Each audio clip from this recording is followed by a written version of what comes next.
Okay, good morning, colleagues, and welcome to the new faculty orientation meeting.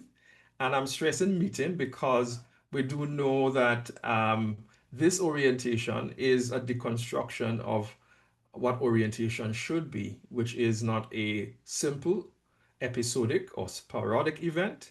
We know that this is just a meeting to trigger the entire orientation process.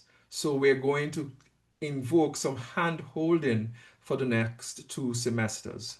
And this approach is akin to some of the best practices in recent times because oftentimes persons say, can you really give me an orientation in just one session? And so that is why we are taking this approach. Today's session is a meeting that triggers so many things from taking place. I'm Leroy Hill. I'm the director for Settle UWI St. Augustine, and it's really my honor to be helping you go through and navigate your UWI, your first time UWI experience. This is part of your wider onboarding experience supported by HR. And I see that we have a wide range of persons from different departments. And so I really want to welcome you. And you've taken the time out to be here. I'm going to skip the icebreaker. I just want to let you know, feel free. This is not a talking head. Feel free to pause, raise your hand, or to hold the mic. This is going to be engaging. I want this to be engaging. I want to acknowledge there are 2 slides in this presentation that was generated by AI. Yes, generated by AI. You can also, if you want, to download the presentation so you can follow along as we're going along. Download the slides. All right, you can download the slides. Those of you with your phone, you can actually access that right now. I also want to indicate that we have enabled the accessibility. So to do that, I think you go to more and you can click the option so you can turn on the closed captions for the session. All right. I want to know if you're comfortable and we're not going to do the oh yeah, I should have been on that slide. Should have been on that slide. All right. So we're not gonna do any icebreaker because of the time constraints. We'll skip that. But I just want to let you know, no one said that they were not seeing the QR code. Oh gosh, this is such a wonderful day. I hope you guys um today was gonna be a day that you will remember because the day that we will mention that we will continue holding your hand for the next 2 semesters while we go through this session. And how would you know that you're successful? I mean, the primary goal for today's session is that you will have a plan, that you will have a plan that would guide you through the next 2 semesters in your teaching and learning onboarding experience. And so you will be working in groups. We will be working in groups. We recognize the crowdsourcing and drawing on groups. And so certainly you can have those as an output for today's session is that you will have your philosophy, looking at digital tools and peer observation, which is a key part of success. I'm really honored to have my team here with me. Some members of the team, I do have Dr. Julia Jones, who is Faculty Development Specialist. Dr. Jones, I believe her video is on. Um, and I think Mr. Mark Garcia, I think Mark has I don't know if his video is on because I can't see anything really because of my configuration here. And we have next to Mark, we have Miss Byron Holder, who is our admin. I think everybody knows Randy. You see Randy, everybody knows Randy. And next to Randy is Christine, who is our secretary. And we have Mr. Javed Mohammed, who also is on leave today. Can be Miss Charlotte Phillips, who's our workshop admin person. And we have our 2 interns. I believe Settle Links Learn is in the house, is Sahai Shasu is here, as well as Aisha Moore, who I think is absent today. But we really want to just reinforce that this is the team that makes everything happen for us here at Settle. And so we're really grateful for them. And we use the tag word teamwork makes the dream work. What is going to happen? The whole idea of the structure of the orientation, as I mentioned earlier, The orientation, we're deconstructing this as this is going to be a session, which is why we intentionally put the word meeting. So we are meeting, we are converging our ideas, we are really coming together to begin an idea of um, getting to get a good idea. So we have this online meeting, orientation meeting. We want to introduce you to the peer observation framework. Um, then you will also have assignment of observer, your mentor. Um, Dr. Jones is going to come later on and do that. So you would know person who who's going to be your mentor. And then you will have your first semester observation visits and your second semester. And then you will complete what is called a reflective assessment quiz. And that triggers a certification. At the end of 2 semesters, you have a certificate saying that you've successfully completed the orientation. All right. And we hope that this approach is a kind of organic approach because we recognize that, the hand holding. Some of you have been here for a while. You're not necessarily totally new. So some of what we're going to talk about just to kind of introduce the structure of the UE. And I like to think, when you think of teaching, what do you think of? Let's get the mic open, the flow going. I want to hear some of what you think of. When you think of teaching, I think of, you can put it in the chat, or you can go ahead and use your mic. Should I call some names? Growth. Great. Vanita is saying growth. Passing on knowledge. Communication, learning. Very good. Very good. Learning. Lambert, when you think of teaching, what comes to your mind? You can hold the mic. Sure. I think of teaching as imparting information, but not just imparting, making sure you communicate that properly. Excellent. So the communicating of that is an important. Excellent. Thank you so much. Understanding, exchange ideas. And by the way, I want you to notice something. You could acknowledge it later on in the program, but what you're really expressing actually comes. Peter, I really love that one. Peter, I love that one because what it does, it points to your philosophy of teaching and learning. Because there's some persons who think, okay, it is my role to transfer knowledge to you, or my role to encourage, or is it my role to develop the environment that gives you that experience to do that? And so when you think of teaching, these are some of the things that we come to mind. And this is what we're going to discuss today. We're going to look at some quick facts of UWI St. Augustine. We have a campus education philosophy. Do you know that? How many of you knew that we have a campus education philosophy? Then we want to look at assessment, teaching and assessment.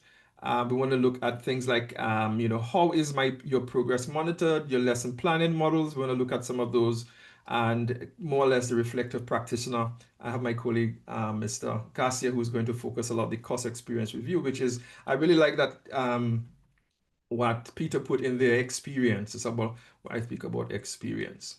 Okay, some quick facts. Again, you already have, if you don't have this, can you grab it? I don't know if someone has the link. They can put the link in the chat as well, but you can also use the QR code, and certainly you can download that. All right. So what we have done is present all of the things that we have here is actually found in a new faculty orientation guide. So even after the session, you'll be able to see some of those there as well. All right. There is also a link in the Google Drive link, Randy. That would be better than the QR code. All right. So if you access those, this is certainly what we will be looking at. We recognize that we want to know what things are, why, and how to go about doing it. A very simple iteration of going through those process. in the chat, or if you just indicate yes or no if you've accessed the new faculty orientation guide before the session, because you should have gotten an email with that and actually have access to it before. Yes or no? Do you have access to it? Yes, X is definitely saying yes. All right, yes, yes, yes. Great. Great. Not as yet. Yes. Great. Yes. Great. Excellent. All right. So the session today will be much more exciting because we don't have to go deep in everything because you can always refer to it. But I want to just bring certain things to your attention in terms of quick facts. And this quick facts actually is taken from our COPIA, which is our campus office of um, um, uh, the COPIA, Institutional research. institutional research. Thank you, Mark. And it's right down there saying that. All right, it's institutional research. And so we do have certain factors here. You know, from the list, which faculty would you say is the biggest? Is the biggest? Looking at the data, and total enrollment by faculty, which is the biggest? Which is the largest? Come on, engage. Let's engage. Let's engage.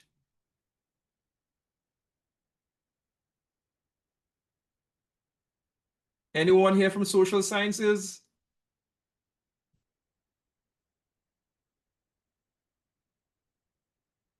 Anyone here from social sciences? No? Great, but we see social sciences here shines out. We see various students where your students are from. And so this is really just key facts about UWI. So what interesting facts do you know of UWI that is not included here? Anyone else? Anyone else? The floor is open. I'm going to call persons to what's not included here, things that you want to share with your friends about UWI, St. Augustine. We'll take about 2 minutes for that.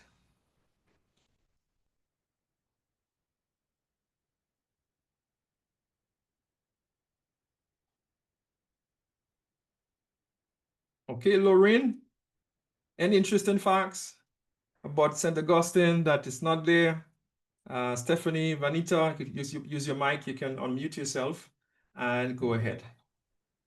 Hi, it's Benita. Um, just from my experience being a student and now staff member, the learning environment in UWI is very inclusive. That's what I would say. Inclusive. I like that. I like that, Vanita. And our next slide will highlight that, the inclusiveness of our environment. Anything else? Number of students that got like honors and distinctions. A lot. Is it a lot? More than the other campuses? Is it? I don't want to know. I don't know. Lorraine, Shaka, Dr. Shaka, Tayaji, Charula.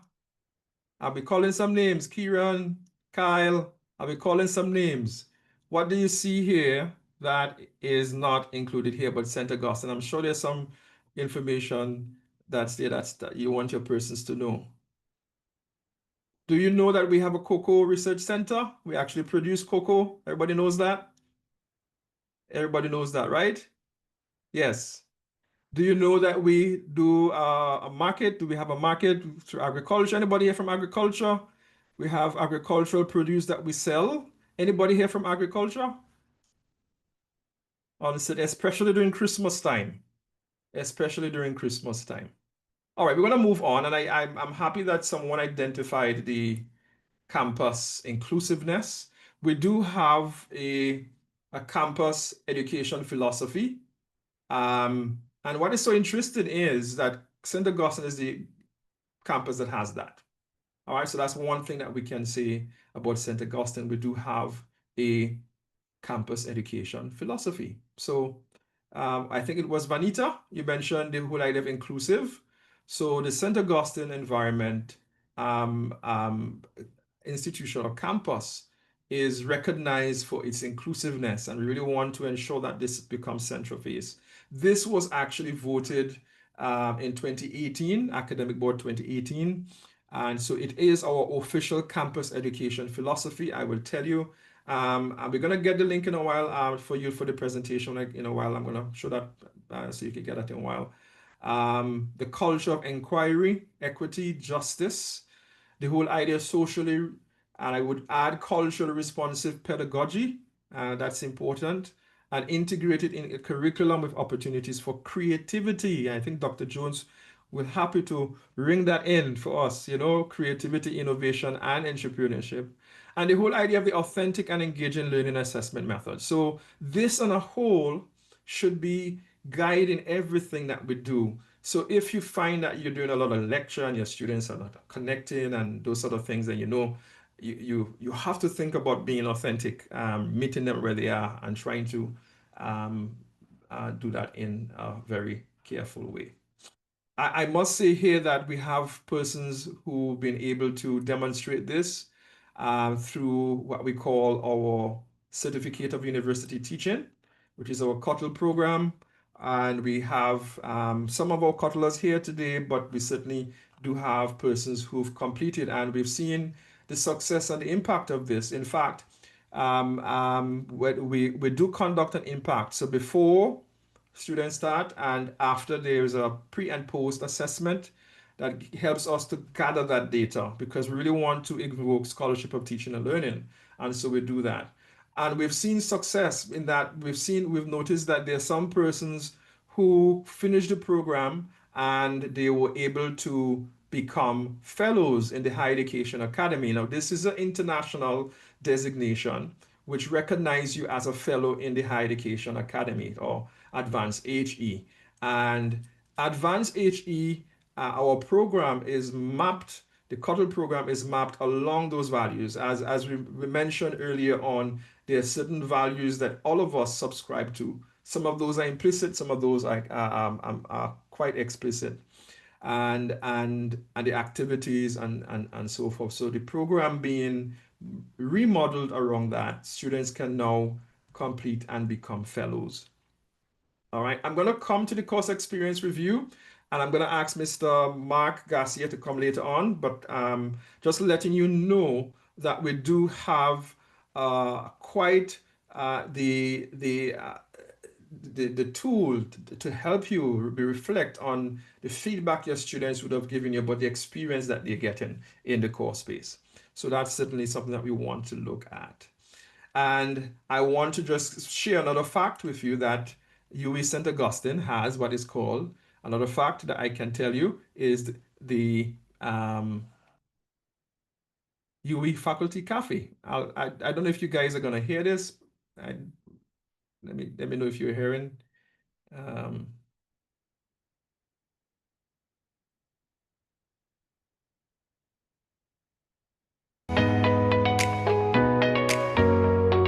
Yes or no? Are you hearing me? Are you hearing it? Are you hearing me?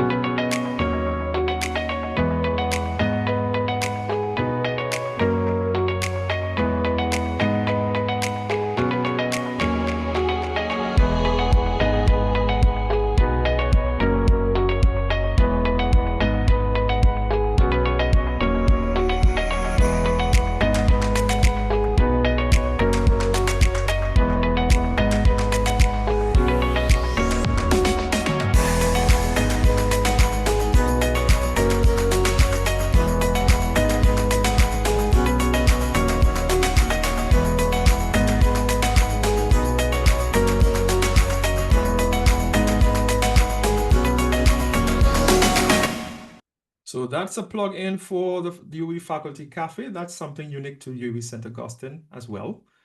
That's not one of the figures, but certainly that's one of the things that we would want to encourage you to sign up for. Next year's April the 9th. April the 9th is when the next session will be, and it will be in the system. We also have here, we have our Settle-Links studio. One of the things that we are really happy and proud of to let you know, as faculty, since the COVID, we recognize persons who want to create high quality video, but may not necessarily have the equipment. So we have a studio, which is a deconstruction of a one-button studio, and I'm happy to have our OJT intern. I think Mr. Sahai Shasu is here as well. And we recognize the need to create high quality videos.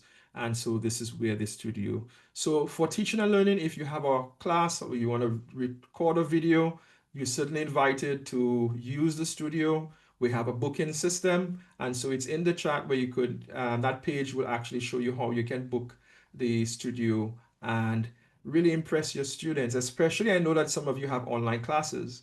I really want to up our game, and having videos in your course space is a very powerful way of engaging your students even outside your synchronous session, because we really want to deconstruct the idea that teaching and learning takes place when they come together in the synchronous session. They are very busy persons, students are very busy, and so they appreciate the multiple means of engaging with various content and experience. It's about the experience, especially if you have an online class. And what we've done also is to promote what is called our Settle Links Learn. And the X there is innovation, right? The X marks the sport for innovation. And what we promote is the whole idea of innovation in open education pedagogy. And in 2023, we conducted a open education resources workshop in collaboration with the Commonwealth of Learning, because we really want to redefine what teaching excellence look like. And in the sort of matrix of teaching excellence, we want to recognize that if we are not focusing on equity and access, that's part of our teaching philosophy, improving that, and open education resources address that. So those persons who took part, 10, and by the way, we recently had a MOOC. I don't know if any of you took the MOOC from Dr. Leticia Addison. She was one of our persons who completed that training. She's also a recent Cutler. She's also one of the higher education academy. I can keep going on. So Settle supports all these different things from taking place, that total transformation. And so we have our studio, we can support you. We have our Settle Links Learn. We're focusing on teaching inclusive, open education resources, pedagogy, and increasing that. And so Settle Links Learn is an open platform. And so we plan to have at least one MOOC annually based on the courses that we have there, so persons could actually come to the resources and so forth. A lot of the things that we have there on demand. All right. And we have our pod class, which is a way of deconstructing scholarship of teaching and learning. I have Mr. Garcia. Mark, tell us a brief description of pod class. Right. So, hi everyone. Podcast is one of our flagship podcast series that highlights the latest advances in teaching and learning. It keeps you up to date with the best use for AI in particular at the moment, but it also goes into the touchy subjects of mental health in academia, dealing with burnout, anxiety.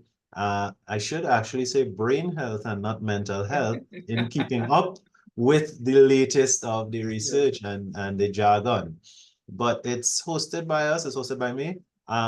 It really is something that we look forward to conducting, and we do invite you as we engage later on throughout the semester, as we get your levels of expertise, to join us as a guest, and of course to be there in the audience during either the live stream or to view it on our YouTube channel, which we all urge you to subscribe to and like and comment on our videos. Yes, thank you, Mark. Thank you, Mr. Garcia. So that was great. I want to move on now to our next segment, Dr. Jones. And I really enjoy the idea of starting with philosophy for some of these things, because these are our values that we have. And so Dr. Jones will take over from now, and we'll just advance. Thank you, Dr. Hill, and good morning, colleagues, and welcome once again to the webinar. We won't spend a lot of time on this section. Time is of the essence. You know what happened earlier. And we want to go right in. Dr. Hill, will you be advancing? Thank you. So we just want to spend a little time looking at some philosophical foundations for faculty success. Why philosophy? Why philosophical foundation? Except there's a foundation, no building can stand. Is that not so?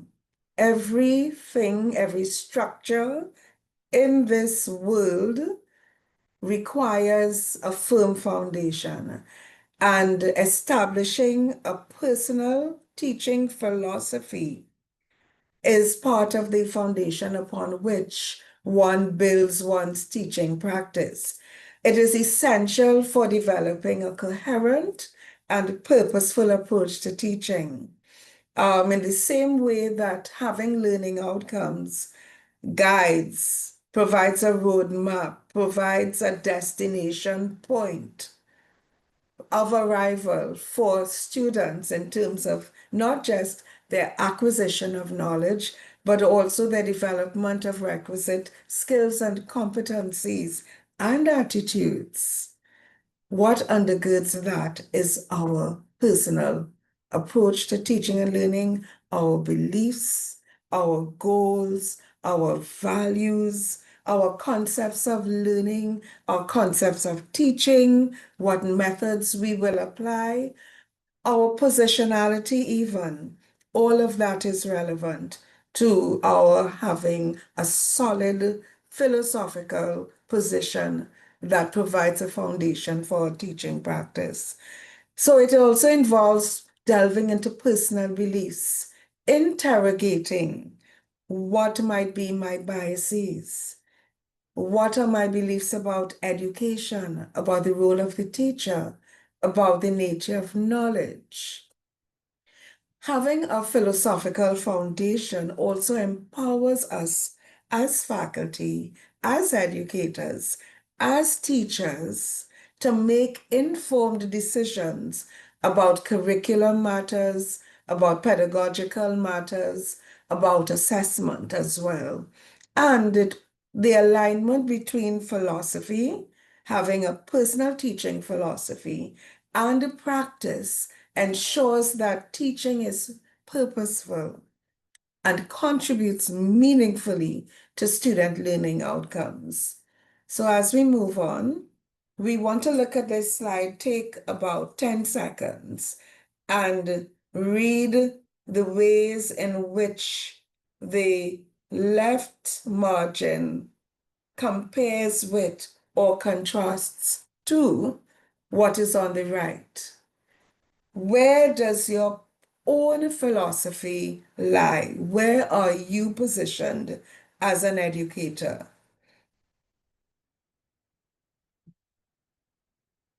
So, are you teacher driven? And we're not saying that one should not be teacher driven.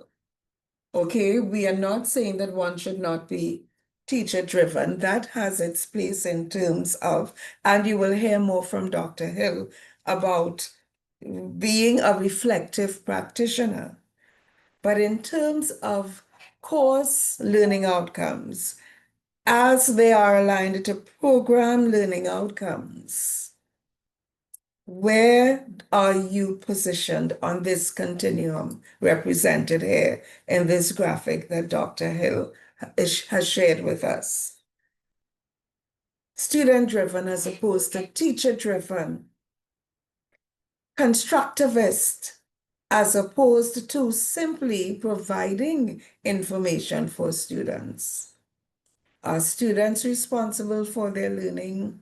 Are they motivated to learn? Are they internally motivated?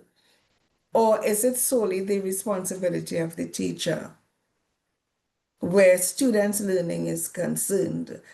Do I, in my personal philosophy of education, of teaching and learning, do I value or prioritize facilitating autonomous student learning, student autonomy? Is my approach to teaching content focused as opposed to engaging students in a process of learning so that they will be able to make appropriate applications and real-world connections? How is the knowledge going to be transferred? These are things I ask myself. These are things I attempt to build into my practice. Content is crucial. And if we think in terms of Bloom's taxonomy, we understand that lower level, lower order skills are important, an important part of the foundation. They are like the nails. But what is the main substance, the meat, the essence of what they do? Is it simply to regurgitate facts, information in an exam? It's an exam, but then when they get into the world of work, what are their employers saying to us about ways in which they are now able to adapt? And I want to encourage us to also bear in mind the importance of applying 21st century skills, knowledge of 21st century skills in our teaching practice. So, task-driven, look at the other bullet point, as opposed to being idea or concept-driven. Formal assessment, grade-based, we just spoke about inadvertently or indirectly teaching to the exam, teaching to a test. Self-assessment, growth-based. Are we empowering students? Is it our goal as part of our teaching philosophy to empower our learners? Or is it that we simply help them to ace an exam? What about appreciation for the field vis-a-vis apprenticeship in the field? And we just spoke about being able to adapt in the world of work. Could we go back to that slide, please? Thank you. So students as students, students as colleagues, student independence versus hands-on mentorship. And you'll hear Dr. Hill speaking from time to time about mentorship.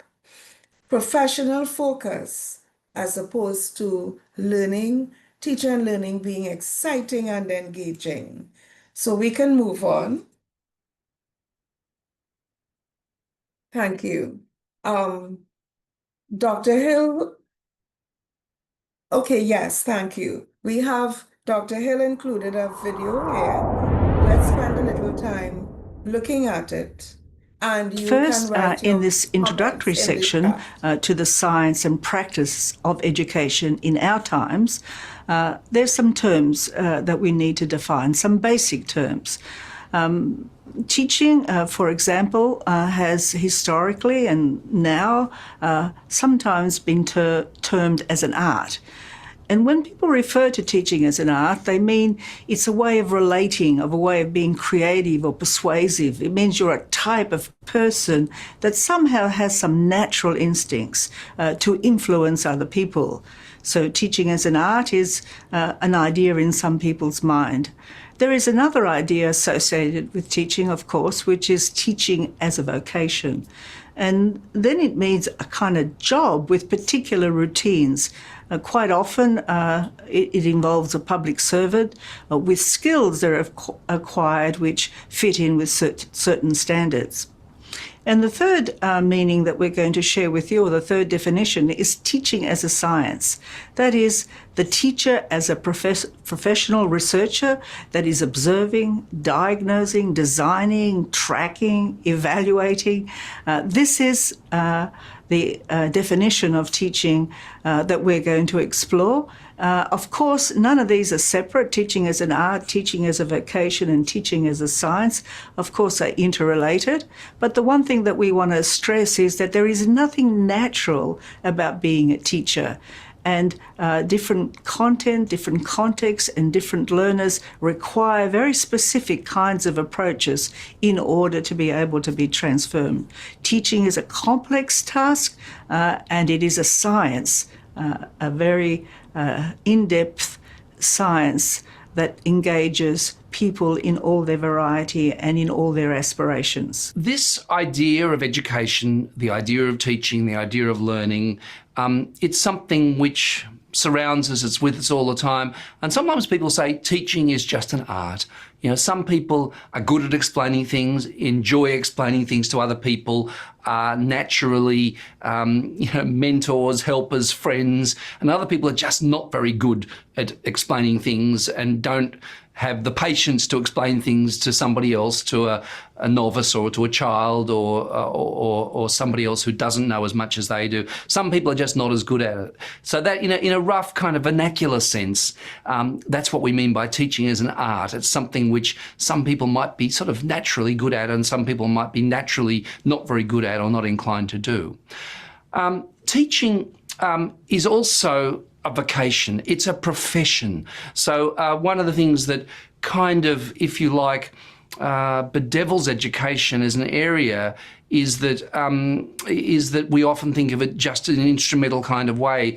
We do education at university because we want to become a teacher, and it's about the mechanics of teaching and the professional practice of teaching. So we have this narrow instrumentalist view of what education is. But nevertheless, it is a vocation. Many millions and millions and millions of people are teachers. There are a huge number of teachers in the world, so it's a significant vocation. It's also a vocation which is often undervalued and underpaid, given the significance of what people do. Certainly compared to lawyers and doctors, it's undervalued and underpaid. But also we're interested in this idea of education as a science, and this is a really difficult question, to be quite frank, which we won't get to answer really till the end of this series. We're going to try and work our way around educational practices, a whole lot of ideas around education. But near the end of the series, we're going to actually try and face this question, okay, if education is a science, what kind of a science is it? And by science, we mean a systematically structured body of thought, a systematic way, series of ways of observing learning practices in schools or out of schools. That's what we mean by science. So let's get to that, because I mean, presumably the reason why you're looking at this video series is because you're interested in education, not just as an art, education not just as a vocation, but education as an academic discipline, as something that's to be formally learned if you want to become a teacher.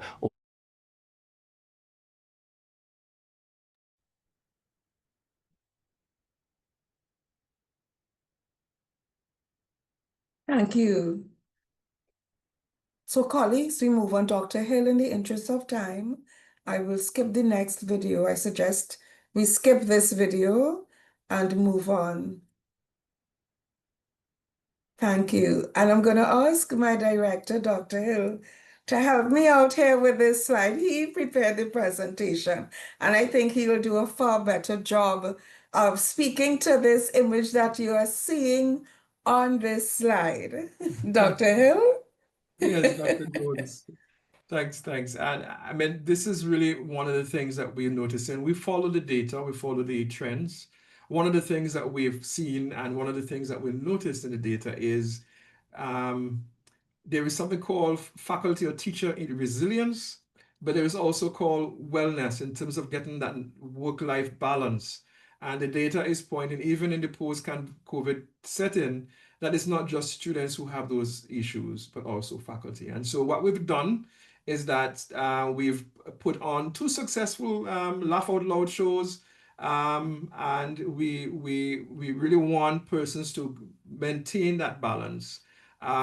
This year around, we are doing what is called a little difference. I like to move it. It's going to be November the 27th.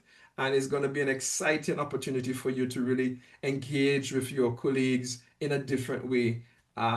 Laughter as therapy, but also massages and also all these different healthcare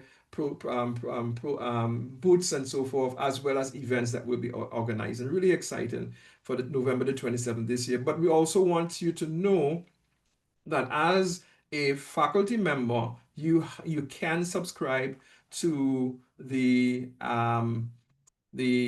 EAP, which is the Employee Assistance Program. That's outlined in your guide. In the guide has, it's really unpacked into how do you access those resources and so forth.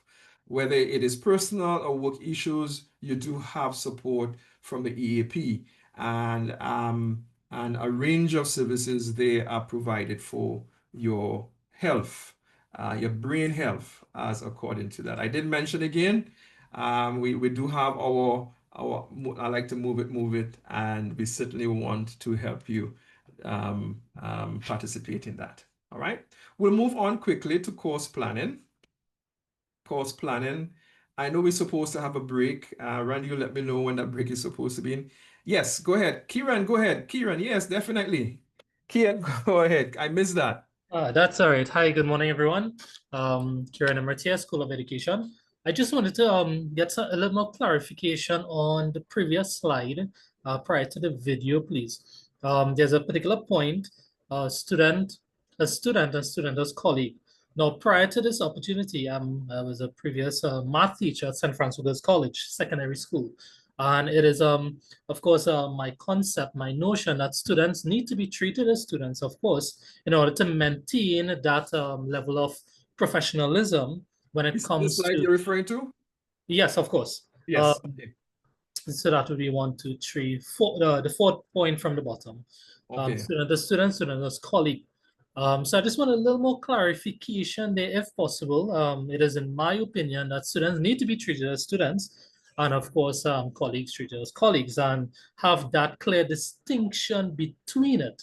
Now, at the tertiary level, I may have that concept wrong. Can I just get a little more clarification there, please? Yes, and certainly, and in the higher education, Kieran, setting, we do see, you know, we know the hierarchy, and we do know the agency, and who's in charge, or persons would like to say who has it. But I think what we see here is the many things that we learn from our students. When it goes to, for example, the whole idea of open education pedagogy. Um, there's even the move that have students actually as co-creators. They're actually co-creating. If you have students in your class and they are actually helping you, you created some of the course content, but if you're generating new knowledge, and some of that knowledge is generated by your students, and so therefore it is in a way positioning the need for us to rethink that it's that relationship between student and facilitator as having a So sort of essentially it's symbiotic. creating a learning environment within the classroom itself. Yes. Yeah, sharing of information and so on. Sharing of information and so forth. And I think this has really caused us to rethink, because particularly when it comes to open pedagogy, there are a lot of open pedagogy framework that allow actually student assignments, and the students can actually promote the use of the assignments for other students to use, and they actually create textbook chapters. I've seen, I think, a couple of in Dubai, Nancy Gleason, students in her program, master's program, actually created an open education resource, or I think it's a book, and uh, following along that thinking, and they produce chapters, and they're students. But obviously, when it comes to that area, as being an editor producing a book, we certainly can see that from that standpoint, but not in the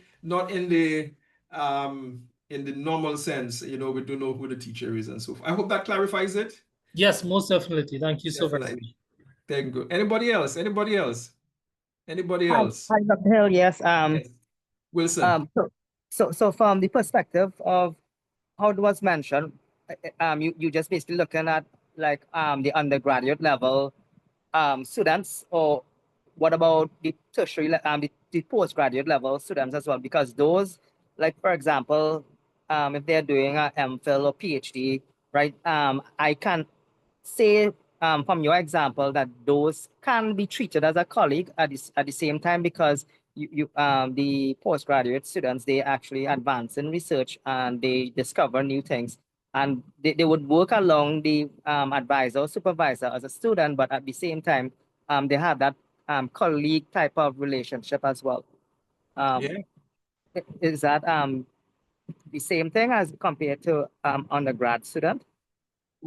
I wouldn't want to say that we don't have level of co-creation taking place at the undergrad level. It's a total different set. And we do know at the grad level, we have more research driven agenda. But I've seen some really innovative co-creation activities, even in applied fields, where students are given directive to work with industry, and the intellectual property or intellectual is obviously university owned, but then their names get put on onto that as even an undergraduate program. So all of those actually kind of give um, uh, uh, relevance to really treating students as partners in the whole process of the teaching and learning process. I mean, they say, colleagues, I like the word partner. I could use the word partner. We're all partnering in ensuring that the teaching and learning is one that is student-centered.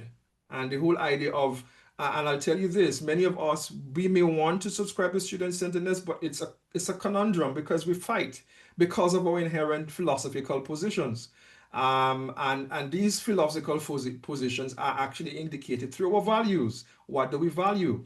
And those values come out sometimes in how we assess, how we encourage students to engage in the classroom. Would you allow your students to stop you while they're giving a lecture?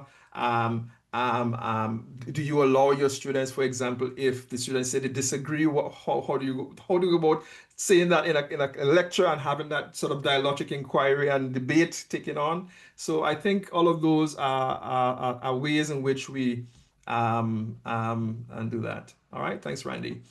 All right, so I want to move on. Does that answer your question, Wilson? Yes, thank you. Thank you, no I problem. agree. So we know that a lot of this information is in the orientation guide, but we're just really gonna go through it because I really want to get on to the outcome of this session is to get you to do the planning. The sessions that we intended here is just to really go through. So one of the things we want to draw to your attention is the kind of organic approach in curriculum review.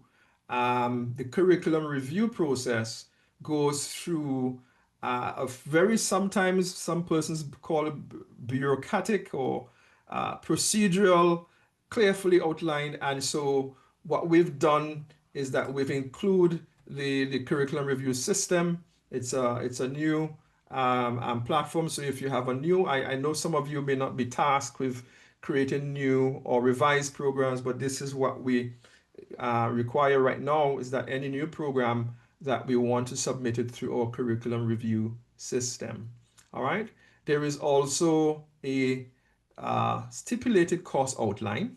And by the way, within our system, we do have the course outline, and the course outline, for just clarifying language, is that document you give to your student. All right. It is not the course proposal which is submitted for approval in the system. In some cases, some persons call it the course guide, they call it the syllabus. But that front-facing document that you give to students is important because it indicates that this is a contract between you and the student. And we do have a template, and Mr. Doku has placed the link in the chat. That template is the official template that is used. And we do recognize that there's some deviation from it, but we try as much as possible to ensure that we provide support in allowing you to see that this is the approved template. And I know at the course level, when you're doing at the course level, there are so different frameworks, and we will be looking at this more in detail as we go along. But this is some basics of BOPS, which is a lesson planning format. You will, if you're part of the COTL, you will be go into this a little bit more in detail. But let me just play this short clip, enable media, and then we will. It's 3 minutes. Go through it quickly. BOPS is a lesson planning model designed by a group of Canadian post-secondary educators as part of the Instructional Skills Workshop. It's a 6-element model that helps establish an active, learner-centered classroom. Before we get into the actual elements of lesson planning, I'd like you to think about a favorite novel or movie, and how it usually takes you on some kind of journey or adventure. There are many things that happen along the way, from the beginning, through the middle, to the end. It probably keeps you engaged through the whole story. And that's exactly what BOPS helps you do for every lesson: establish a strong beginning, work through new learning, and finish with a satisfying conclusion. Let's start with the beginning phase of the BOPS model. This introduction to the lesson is made up of 3 elements: a bridge in, the B, identification of the intended outcomes, the O, and a pre-assessment, the first P. The purpose of the bridge is to get your students' attention. You're not sure what they've been experiencing before they come into your class, and you want to make sure they're ready to focus on the lesson. The most common way to establish relevance for the class is to use a hook. It could be a cognitive hook, something that gets them thinking, or makes them curious about the topic. It could also be an emotional hook that makes students care, laugh, be concerned, or feel good about what they're going to learn. The second element, outcomes, recommends that you clearly indicate what the students will know, think, value, or be able to do by the end of the class. This helps you identify and emphasize the most important concepts. Next comes a pre-assessment, where you get a sense of what students already know, or think about the topic. It helps you identify areas where you may need to spend a bit more time, or perhaps move a bit more quickly. Now we move into the middle, or body of your lesson. The participatory learning element makes up the largest part of your lesson, and is where the real learning happens. There are two main aspects of learning that happen here: the presentation of new knowledge and skills, balanced with opportunities for the learner to practice what they're learning in meaningful developmental activities. This brings us to the end phase of the lesson. Closing off a lesson involves two elements: a post-assessment, the last P, and a summary, the S. During post-assessment, you want to get a sense of what students have learned. Can they summarize the key takeaways? Can they apply what they've learned?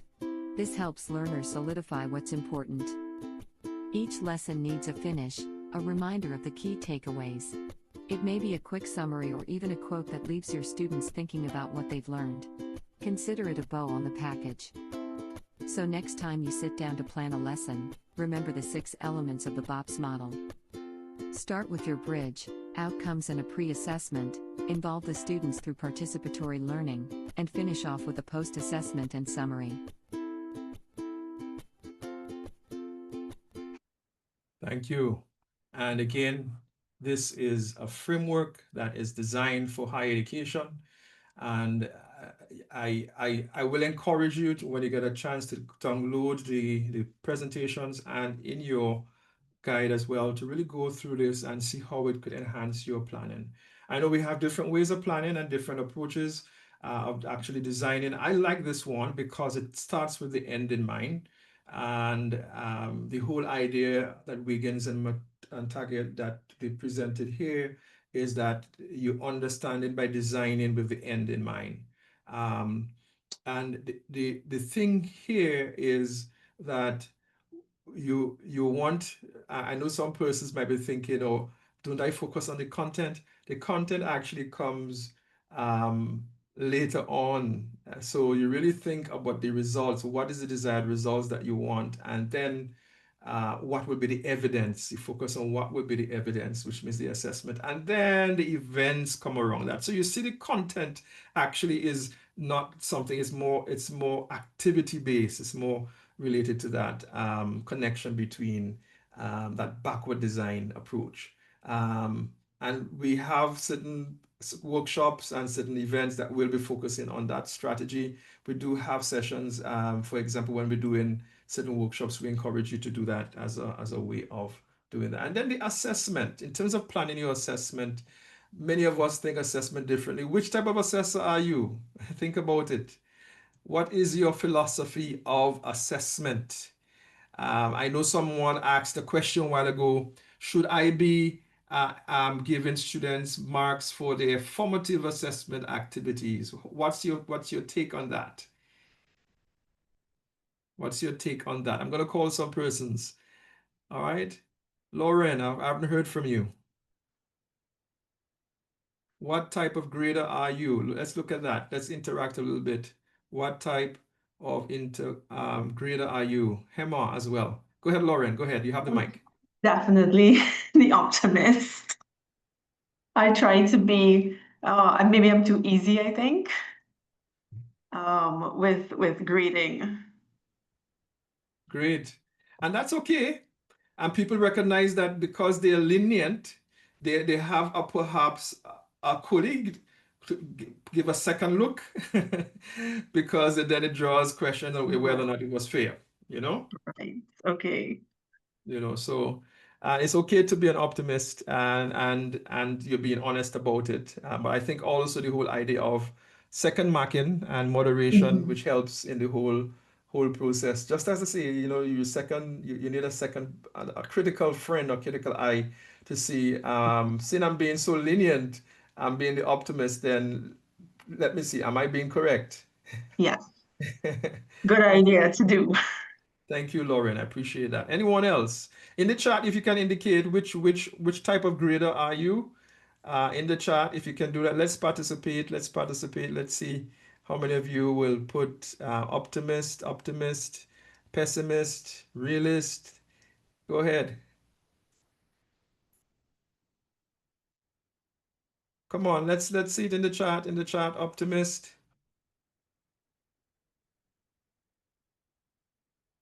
I like that, Vanita. I like that. Vanita, can you hold the mic and explain that? Yeah, hi, it's Vanita. So it all depends on the type of assessment. For example, in medicine, we do have like clinical examinations. So in those cases, I might try to be more optimistic and encouraging. And then with the more with the written exams, because it is based on the answers that they give, I'll be more realist in those cases. Wow. Marianne, you're a realist. Can you explain that to us? Thank you so much, Anita.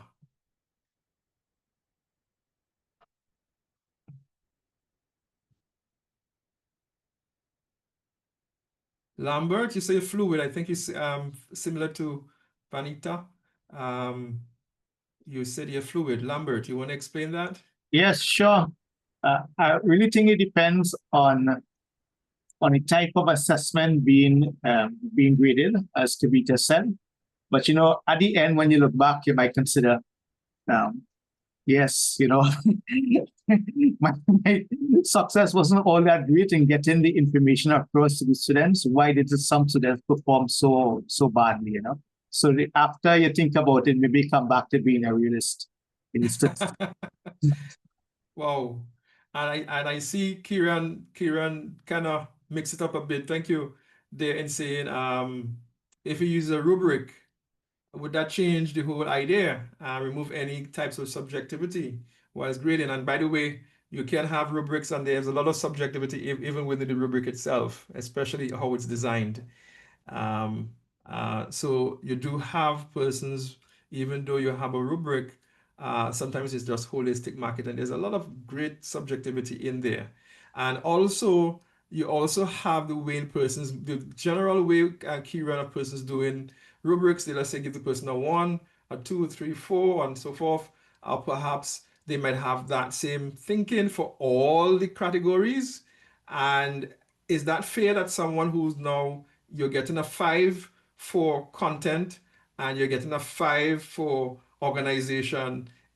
There should be some weighting, which in some cases it's not. I've seen that. I've seen a lot of that taking place in terms of doing that. I wanna ask Frida, am I pronouncing your name? Frida, what's your take on all of this? What's your take on all of this? Frida, are you with us?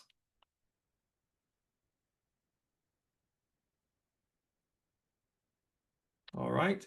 And so we do see some persons who were able to indicate that. Are you a helper or judge?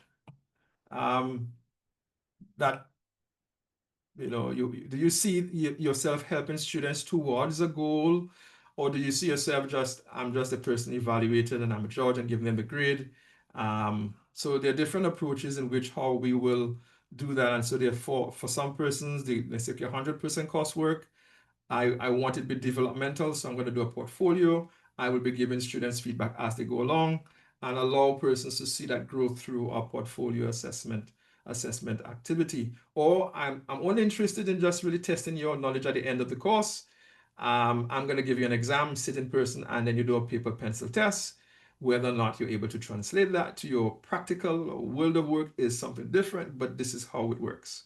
So there's a whole idea of philosophy that we need to think in terms of the fit for purpose, and we will certainly be covering some of those as we go through the program. All right, I also want to reinforce that in the guideline you also have the first day of class, what experts say. I really like the first three. The first three involve your students, quickly identify and value the importance of the subject in terms of the purpose, and set expectations. Those three, I think, really important. Of course, the others are as well, but I think the top three there really sets it right. And this is based on the faculty focus article that you're seeing there. It's in, we'll put it in the chat. We'll put that in the chat. But this is another article that you could perhaps read later when you get some time. All right. We may also be thinking that I'm teaching so much and I am so busy, but at the same time, I want you to know that one of the ways you're monitored is through your publication and your, as they say, publish or perish. You ever hear that? You should put publishing as part of your, because your progress is monitored through not only teaching, but also publishing. It is very, very important that we also think about research. And so the Scholarship of Teaching and Learning, we have a Caribbean teaching scholar, and Mr. Mark Gassi is a research officer who actually pushes the agenda for the article. So it is important for us to really think about that. And when it comes to your plan later on, you will see that. You will see that coming up. All right.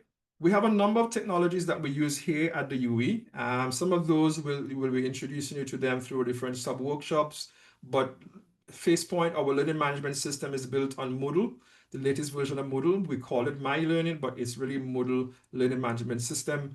And Moodle is built from a social constructivist setting. What we've done to kind of make it easier is to implement a template. So all your courses comes with a template, which is an approved template that we got from academic board in the course in the learning management system. We started that, I think, in 2022, and we've seen, because a lot of the students have said there's no consistency in how the content is presented. We saw that through our midterm accreditation in 2017, and so we were able to use that data to really create a kind of generic. It doesn't mean that it can be modified, but it creates a space, and some of the elements that are there makes it easier. We also see that we use Zoom a lot, and Zoom is actually embedded within the learning management system. We encourage you to use a number of different things within LMS, which includes H5P, which is a powerful way. There are workshops coming up on that, so we ask you to really look, and also Turnitin is also embedded in there. There's Mentimeter, which is a tool. We only do this from, you can do it privately, but we do have a group license, and we ask that if you want interest, if you want to test it out first, and then if you want to continue it, we can put you on to our subscription bundle. All right, but the thing what we do is that we rotate it around. So if you don't use it, we give it to someone else who would use it.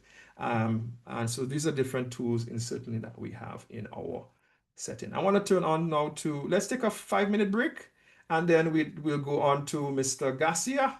Mark Garcia, take a 5-minute break now. Can we break now? Can we take a break? We need a break. Break time. Yes, Randy's saying break time. Let's take a break. Let's take a 5 minutes break, please, because of the timing effect, and then we will continue. All right. Is that okay with everyone?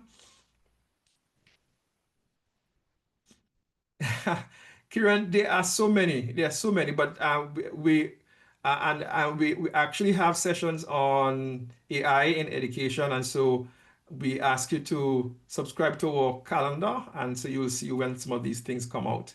All right. I will ask my colleagues to put the link for our events calendar, which is published, by the way, for semester 1, 2, and 3, and so forth. So let's take a break. Let's take a pause. Let's take a wellness pause. All right. Take care. So we're back in 5 minutes time.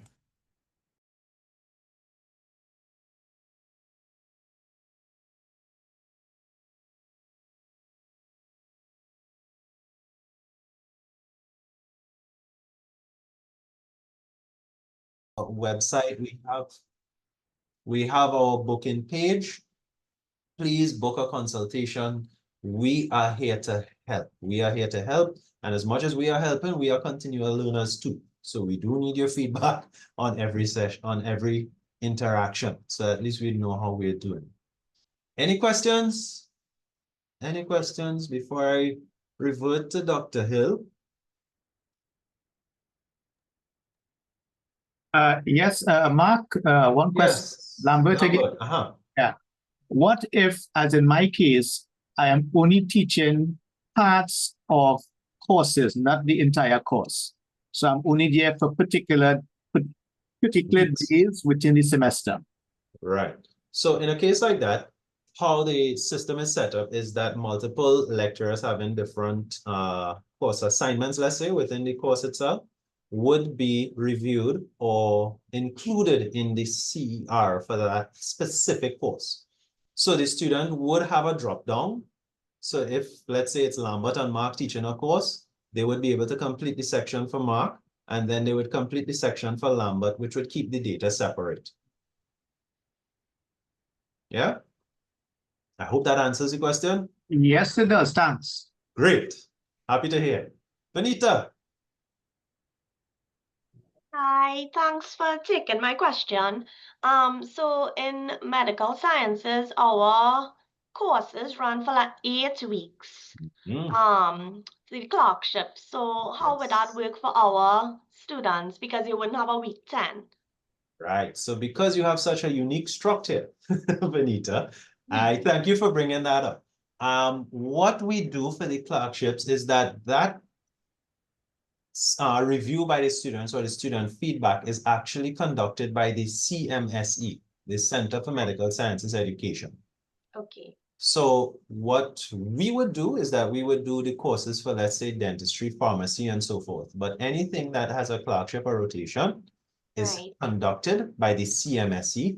I think it's still led by Professor Sa. I could stand to be corrected. Okay. But I hope that answers your question as well. Yes, thanks so much. Okay, great. Any other questions? Anything else? Could we move on? Hi, Asha here. Hi, I have Asha. another question as well. So it's based on the assessment in semester one, but at the end it's 10 weeks. But what if the assessment is done January of next year? So would that be in the case of a year-long course, or would it be one semester course? But okay, so for year-long courses, and thank you, Asha, because technically you're cracking the whip on me because I forgot to mention that in a year-long course, typically the CER is administered in semester 2. However, what we do urge, or what I do urge lecturers to do, is that you conduct little formative feedback points with your students throughout. And that simply could be a discussion forum. It doesn't have to be a whole survey. You could just ask, you could use a discussion forum, you could use exit tickets, you could do many simple schemes that would allow you to get the feedback quicker, especially in the case of a year-long course. Noted. Thank you. Good, great. Right. And I think, Mark, this is an important thing, because even in the 10-week structure, I know some faculty, they see the evaluative component as integral to their development. So they have sometimes, even as you mentioned, those exit tickets, those I've seen some persons use technology, Mentimeter, in engaging students to see where they are, how they're understanding, how they've grown, so the different tools, gathering data as they go along, because that is such a meaningful and rich opportunity for strengthening and more or less designing the plan as you go along. Because sometimes you tweak your lessons based on the sort of feedback that you receive, and if you wait until the end, sometimes you lose some of that. So I do know there's some faculty that use the CR, but especially the long year, as you mentioned, Mark, the long year-long, it is important that we definitely design and plan some self-check. You're checking on self, but you're really through the students giving you that data. And even if you feel again the need for assistance, please, we are just an email away. We're just a Yeah. phone call away. My extension is 85220. I'm the person who coordinates the CAR at this campus. So please just shoot me an email or a call. Happy to help you. Thanks, Mark. And I think this is a great opportunity for us now to dovetail onto the peer observation. And so Dr. Jones is going to take it from there. I'm going to have to drop off for a while. So if you see me drop off, no, it's because I have to catch a taxi to get to the airport. So you are in good hands. Thank you, Dr. Hill. Thank you, Mark. I'm trying to get my camera right. Okay. Thank you very much, Dr. Hill. Safe travels. Mark, your presentation is an apt segue into this point in the webinar. We don't have much time left. It is now about noon. Want to say thank you to the participants for allowing us to encroach on the traditional lunch hour. And as Dr. Hill did mention, we will wrap up at 12:30. Now, Dr. Hill had prepared uh, a group activity. I don't think we have a lot of time for it, but it is important nevertheless, because as indicated at the beginning, as he indicated at the start of today's session, he wanted us to get to the point where you actually leave with the beginnings of an action plan. So I'm not going to click on the link that you are seeing, but we'll just give you a very, very quick overview of the peer observation and feedback. Now, in 2022, I was tasked with having to develop an initial draft of, well, it started as a position paper of a peer observation and feedback framework. You will find out more about that as time goes along, but the peer observation and feedback process activity has been implemented here on the campus since 2022. It is a reciprocal process. You may ask, if you're not already aware, what is peer observation? It's a reciprocal process. There's a feedback loop. Coming out of what Mark just shared with you about reflective practice, it is one of the ways in which we operationalize reflection. And it impacts on action. Action where? In the classroom. So it's a reciprocal process of reflection, of giving feedback, of observing our peers. And in essentially, it is intended to be formative in nature, developmental, supportive. So colleagues consensually observe each other's teaching in the peer observation and feedback process. Provide different forms of feedback. It could be oral feedback, it could be written feedback, it could be video feedback. You decide on the medium and the channel used to provide the feedback. And it's important because it encourages reflective awareness. That word reflective pops up frequently where peer observation is concerned. And what is the ultimate goal? To enhance individual teaching practice. Please note, peer observation and feedback, when the framework was developed initially, the main intention was that it is not to provide a measure or appraisal of teaching quality. It is not clinical supervision in the traditional sense that we understand it to be. It's instead, it's rooted in in critical reflective activity around teaching practice and the ideas exchange, the exchange of ideas, the exchange of feedback, evaluation of what my colleague is doing, what I am doing, and being very supportive, constructively critical, constructively critiquing each other's practice. And that leads to transformation that can take place as a result of that exchange. So, what are the goals? The key objectives of the peer observation and feedback framework that was developed a little over 2 years ago are to enhance teaching excellence through the establishment and the support of it's collaborative in nature.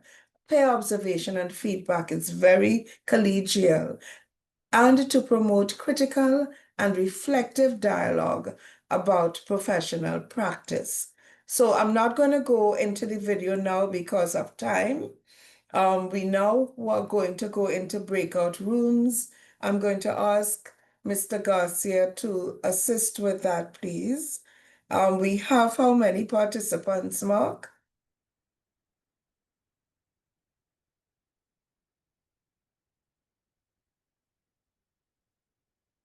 This is what I'm speaking on behalf of my director now.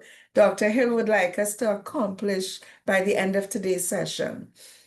So you're going to be placed in breakout rooms. Step one. So, Yes, Dr. Dr. Hill Jones, seems we to have just about ahead. 21 persons. Yes. So I'm gonna create the rooms.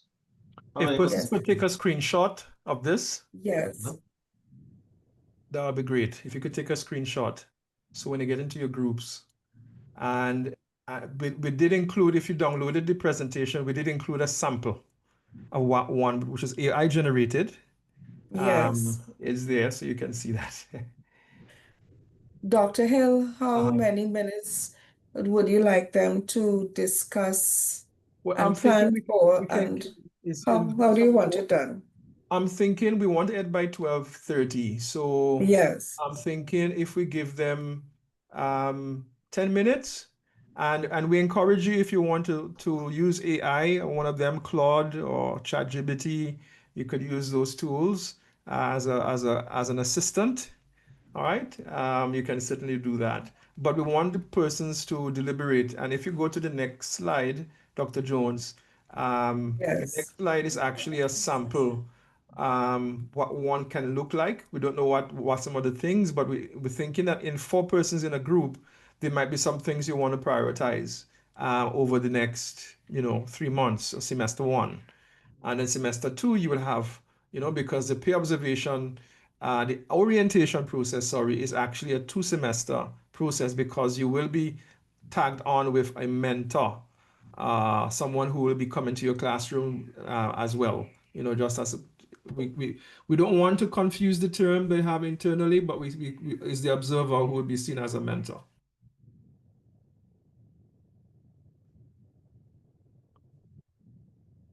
So if you haven't taken this, I'm we'll gonna open the 10 rooms minutes is now. okay. What persons remember to take the screenshots? Yes. So let's turn back the previous slides, Dr. Jones, and then we could allow them to take a screenshot. If you don't have a screenshot, you could also collect it from the chat as well. Randy placed it in. Thank you, Randy. Prankley has placed it in the chat. I think Dr. Jones, 10 minutes should be fine. So it gives. Okay, Dr. Hill. And then they present at the end? Yes, so let's present briefly a 1 minute. Okay. 1 minute challenge. You all know about that 1 minute paper? 1 minute discussion paper. Yeah, that's a strategy what's called classroom assessment techniques. So that's an assessment Yes. technique that you can also use. In 1 minute, each group can. Yes. So you should see an invitation now, and we're asking you, please join, engage, refer to the chat, take your screenshots.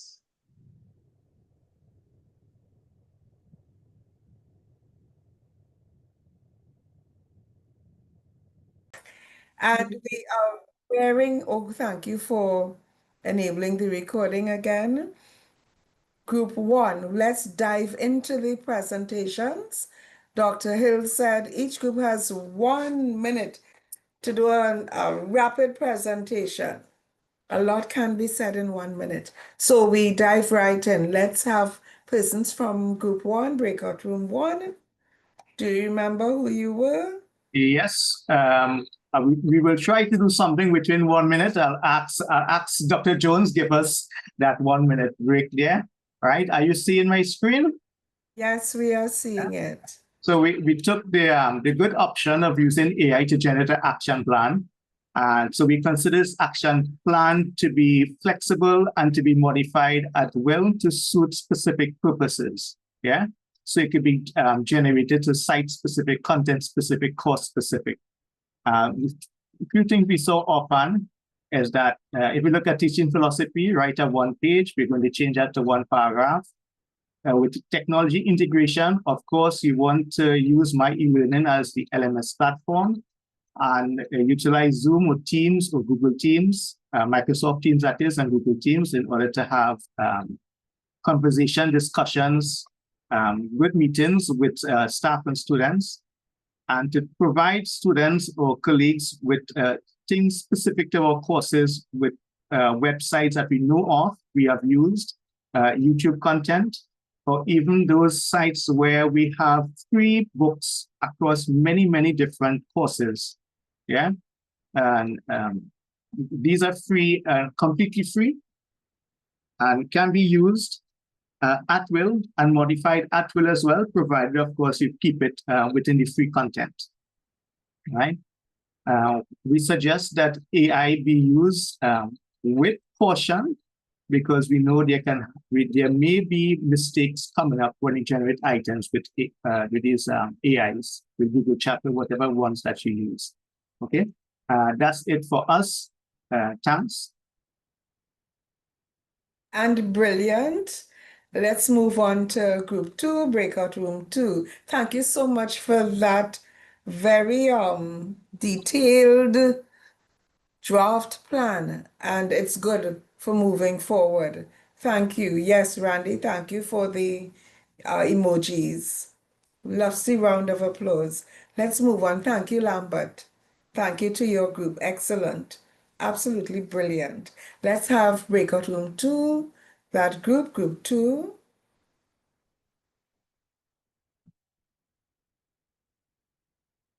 We have exactly 4 minutes remaining, a little under, so 1 minute for each for the next 3 groups. Do we have anyone from breakout room 2?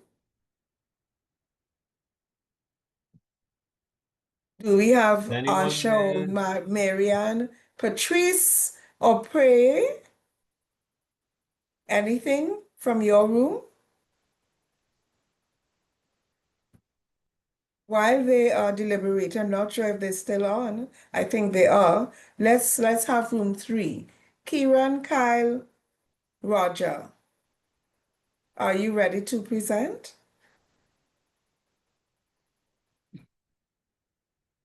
Hi. Hi, Hi. Dr. Jones. I belong to that group.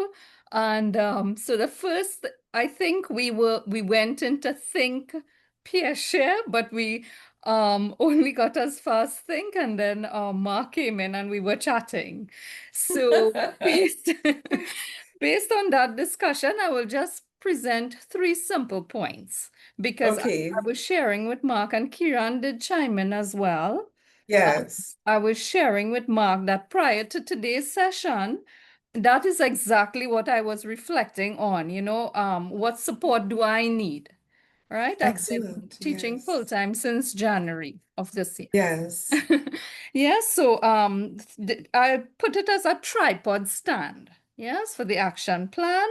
And the 3 strands of that plan includes integration of technology in the teaching learning process. For example, Kahoots and Mentimeter was mentioned, and we know that there is a whole toolbox of tools which we need to familiarize ourselves with. Yes. The second component of the professional development would be the integration of publication into the workday. So, figuring I out, like that. yeah, figuring out how, should I allocate like the first hour of the day towards this task, how exactly to go about it. And the third component is also hinged on technology, and it's essentially to improve productivity.